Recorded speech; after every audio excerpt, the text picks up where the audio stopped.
ஒரு வீடு அது சுவரால் கட்டப்படுவதல்ல, அதில் இருக்கும் நிம்மதியால் அளக்கப்படுகிறது. அந்த நிம்மதிக்கு பெயர் பரக்கத். இது ஒரு தங்கும் இடம் மட்டுமல்ல, சோர்ந்த இதயங்கள் அமைதி தேடும் தலம். வீடு விசாலமாக இருந்தாலும் அதில் அல்லாஹ்வின் நினைவு இல்லையெனில் அது வெறுமைதான். சிறியதாக இருந்தாலும் அவன் நினைவு நிரம்பியிருந்தால் அது ரஹ்மத் நிறைந்த இடம். பிஸ்மில்லாஹ் என்று தொடங்கும் ஒவ்வொரு காலை பரக்கத் கதவுகள் திறக்கிறது. அஸ்ஸலாமு அலைக்கும் என்று ஒலிக்கும் வீடு மலக்குகள் தங்கும் தலமாக மாறுகிறது.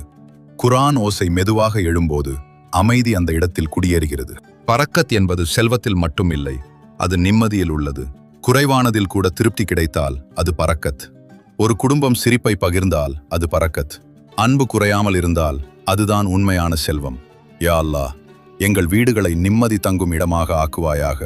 உன் நினைவு ஒருபோதும் மறக்கப்படாத இடமாக மாற்றுவாயாக. எங்கள் உணவில் பரக்கத்தையும் எங்கள் நேரத்தில் நன்மையையும் நிரப்பு.